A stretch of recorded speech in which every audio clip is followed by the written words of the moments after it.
Part time time sequence. इसमें कुछ concept समझ लें।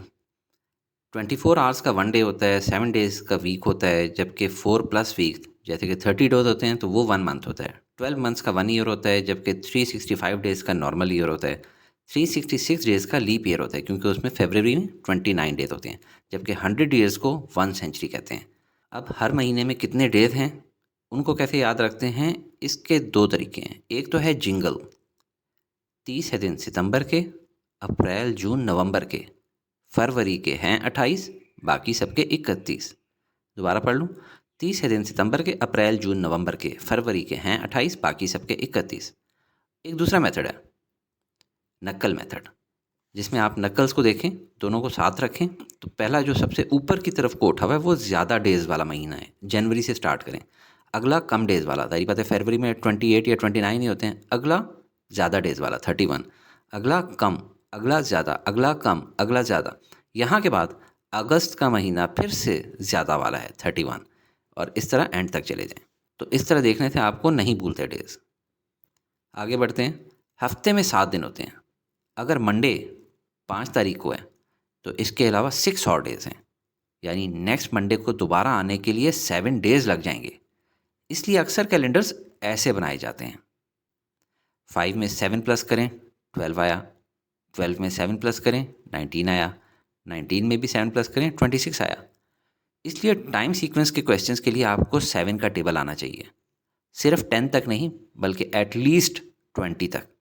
और रट्टा ना भी लगाओ, उसी वक्त 7 ऐड करते जाएं और काम चलाएं। फिर भी जहन में ये वाले नंबर्स कहीं बैक ऑफ माइंड में होने चाहिए, क्योंकि आपसे कुछ इस किस्म के सवाल भी पूछे जाएंगे। Today is Friday, what will be the day after 91 days. आप अपना वीक फ्राइडे से शुरू कर लें। 7 डेज़ के बाद फिर फ्राइडे आ जाएगा, 14 डेज़ गुजरने के बाद फिर फ्राइडे आ जाएगा। इसी तरह चलते चलते 91 डेज़ के बाद फिर से फ्राइडे आएगा। So option C, Friday is the correct choice. लेकिन टेस्ट में इतना टाइम थोड़ी होगा। ये फ्राइडे इसलिए आया है क्योंकि 91 एग्जैक्टली डिवाइड हो रहा था 7 से, क्योंकि ये 7 के टेबल में आता है। 7 13 जा 91, and every day of the week repeats itself after 7 days. जैसे सेकंड को फ्राइडे है तो नेक्स्ट फ्राइडे 7 डेज़ बाद 9th को आया, नेक्स्ट 7 डेज़ बाद 16 को, नेक्स्ट 7 डेज़ बाद 23 को, और नेक्स्ट 7 डेज़ बाद 30 को, सब 7 डेज़ के गैप से। इसलिए टाइम सीक्वेंस के क्वेश्चन में आपको 7 के मल्टीपल्स याद होने चाहिए। How many months have 31 days. ये वाला टेबल मैं आपको शुरू में दिखा चुका हूँ। 30 डेज़ वाले 4 मंथ्स हैं। फरवरी के मंथ के अंदर 28 या 29 होते हैं, तो बाकी 7 मंथ्स 31 डेज़ वाले हुए। So option D is the correct choice. If yesterday was Friday, tomorrow will be. Week of days जहन में हो, मंडे टू संडे। येस्टरडे यानी गुजरे हुए कल को फ्राइडे था, तो आज यानी टुडे सैटरडे है, और आने वाला कल यानी टुमारो संडे होगा। So option B is the correct choice. If yesterday was Sunday, then day after tomorrow will be. Week of days जहन में हो, क्योंकि बात संडे से शुरू कर रहे हैं, इसलिए हम अपना वीक भी संडे से शुरू करते हैं। ये येस्टरडे का दिन है, तो पूछ रहे हैं कि डे आफ्टर टुमारो कौन सा दिन होगा। यानी टुडे भी नहीं, टुमारो भी नहीं, बल्कि डे आफ्टर टुमारो, परसों, Wednesday. So option C is the correct choice. If 28th day of month is Sunday, then second day will be. सबसे पहले जहन में नंबर लाइन ले आएँ 1 से 28 तक, और 28th डे का सोचें कि संडे है, तो उससे 7 डेज़ पहले भी संडे होगा, उससे 7 डेज़ पहले भी संडे, उससे 7 डेज़ पहले भी संडे, और उससे 7 डेज़ पहले भी संडे। जाहिर है यहाँ कोई नंबर नहीं, यानी लास्ट मंथ की लास्ट डेट होगी। हम फिलहाल 30 लिख लेते हैं। इस लिहाज से संडे के बाद मंडे आता है, और फिर ट्यूसडे, जो कि सेकेंड डे ऑफ मंथ है। So option B is the correct choice. If fourth day of month is Tuesday, then 26th day of month will be. Number line जहन में ले आएँ 1 से 26 तक, और फोर्थ डे का सोचें कि ट्यूसडे है, तो उससे 7 डेज़ बाद 11th को भी ट्यूसडे होगा, उससे 7 डेज़ बाद 18th को भी ट्यूसडे, और उससे 7 डेज़ बाद 25th को भी ट्यूसडे। तो अगर 25th को ट्यूसडे है तो 26th को वेडनेसडे होगा। So option C is the correct choice. If 4th day of the month is Sunday then 19th day of month will be. Similar question है बट डिफरेंट मेथड से समझें ताकि जो आपको इजी लगे उससे सॉल्व किया करें। आप कैलेंडर को संडे से स्टार्ट करें, बाकी डेज जहन में ना भी लाएं। फ़िलहाल ये देखें, 4th को आप सेकेंड रो में लिखें क्योंकि उससे पहले 1, 2, 3 वाली डेट्स भी हैं, उनको ना भी सोचें तो फ़र्क नहीं पड़ता। 4 को संडे है तो नेक्स्ट संडे 7 डेज़ बाद 11th को आएगा, और नेक्स्ट संडे 7 डेज़ बाद 18th को आएगा। हमें 19th को डे मालूम करना है, तो संडे के बाद मंडे होता है। So option A is the correct choice. If 14th day of the month is Tuesday then second day of month will be. इसमें आप कैलेंडर को ट्यूसडे से स्टार्ट करें। 14th को आप थर्ड रो में लिखें क्योंकि मिड ऑफ मंथ है, तो इससे पहले काफ़ी सारी डेट्स हैं। तो प्रीवियस संडे 14 में से 7 माइनस करें तो 7 होगा, मज़ीद 7 डेज़ माइनस करें तो 0। हमें चाहिए है सेकेंड डे ऑफ मंथ, तो फिर 1 और 2 लिख लें और ऊपर डेज़ लिख लें। ट्यूसडे के बाद वेडनेसडे, थर्सडे, तो सेकेंड डे थर्सडे को है। तो option D is the correct choice. If first day of month is Monday then 12th day of month will be. Number line method से ट्राई करें। फर्स्ट को Monday है तो 7 days के बाद 8th को भी मंडे होगा। अब यहाँ से आगे डेज़ जहन में लाना शुरू करें, ट्यूसडे, वेडनेसडे, थर्सडे, फ्राइडे, तो 12th को फ्राइडे है। Option B is the correct choice. If second day of month is Tuesday then 12th day of month will be. सवाल पिछले जैसा ही है। पिछले में कहा था कि फर्स्ट डे ऑफ मंथ को मंडे था, अब कह रहे कि सेकेंड डे ऑफ मंथ को ट्यूसडे है।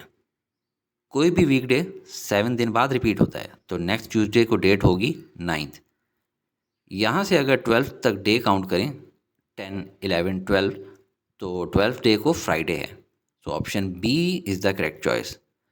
पिछला क्वेश्चन मैंने नंबर लाइन मेथड से समझाया था और ये वाला कैलेंडर मेथड से। जिसमें आप कंफर्टेबल हों वो यूज़ किया करें। If second day of month is Sunday then 23rd day of month will be. इसमें कह रहे हैं कि सेकेंड डे ऑफ मंथ को संडे है। कोई भी वीकडे 7 दिन बाद रिपीट होता है, तो नेक्स्ट संडे को डेट होगी 9, उससे नेक्स्ट संडे को 16, उससे नेक्स्ट संडे को 23। इसी डेट को हमने फाइंड करना था, तो इस डेट को भी संडे है। So option C is the correct choice. If 15th day of month is Monday then 4th day of month is. Number line 1 से 15 तक सोच लें। 15th को अगर मंडे हो तो 7 डेज़ पहले 8 तारीख को भी मंडे होगा, और मज़ीद 7 दिन पहले यकम को भी मंडे। अब आगे चलना शुरू करें, ट्यूसडे, वेडनेसडे, थर्सडे, तो 4th डे को थर्सडे है। So option D is the correct choice. Leap year comes after how many years. देखें 2024 लीप ईयर था, यानी उसमें 366 दिन थे क्योंकि फरवरी में 29 डेज़ थे। 2025 नॉर्मल ईयर था, उसमें 365 डेज़ थे और फरवरी में 28 डेज़ थे। इसी तरह 2026 भी नॉर्मल ईयर, 2027 भी नॉर्मल, जबकि 2028 दोबारा से लीप ईयर, यानी हर 4 साल के बाद लीप ईयर आएगा। So option C is the correct choice. Today is Monday, after 61 days it will be. 7 का टेबल आपको आता है, मल्टीपल ऑफ 7 जहन में रखें। आज अगर मंडे है तो 7 डेज़ बाद भी मंडे होगा, 14 डेज़ बाद भी, और 63 डेज़ बाद भी। हमें 61 डेज़ बाद का मालूम करना है, तो इस हिस्से को जहन में जूम कर लें। मंडे से पहले होता है संडे और उससे पहले सैटरडे, सो 61 डेज़ बाद सैटरडे होगा। Option B is the correct choice. If day before yesterday was Thursday what day it will be day after tomorrow. क्योंकि बात थर्सडे से शुरू कर रहे हैं इसलिए हम अपना वीक थर्सडे से स्टार्ट करते हैं, और ये थर्सडे डे बिफोर येस्टरडे है। तो पूछ रहे हैं कि डे आफ्टर टुमारो को क्या दिन होगा। देखें डे बिफोर येस्टरडे से पहले येस्टरडे होता है, उससे पहले टुडे और बाद में टुमारो और फिर डे आफ्टर टुमारो, ये बन रहा Monday. So option A is the correct choice. If yesterday was Tuesday what day it will B 10 days from now. क्योंकि बात ट्यूसडे से शुरू करके आगे जा रहे हैं, इसलिए हम अपना वीक ट्यूसडे से शुरू करते हैं और इसको येस्टरडे कहा जा रहा। What day it will B 10 days from now. अगर ट्यूसडे येस्टरडे था तो नाउ वेडनेसडे हुआ। यहाँ से आगे 10 days काउंट करने हैं। आफ्टर 7 days फिर वेडनेसडे होगा, after 8 days Thursday, after 9 days Friday, after 10 days Saturday. So option D is the correct choice. If today is Friday what day was 100 days अगो। 7 का table देखें, 100 के करीब करीब कौन सा मल्टीपल है? 7 14 are 98। तो अगर आज फ्राइडे है तो 98 days पहले भी फ्राइडे होगा। इस लिहाज से 99 days पहले थर्सडे और 100 days पहले Wednesday. So option C is the correct choice. इन क्वेश्चंस का PDF लिंक डिस्क्रिप्शन से डाउनलोड करके प्रैक्टिस भी कर लें। अगर ISSB में आपने रिकमेंड होना है तो मेरे YouTube channel study with me in Pakistan पे जाएं और कंप्लीट प्लेलिस्ट मुलाहिदा करें।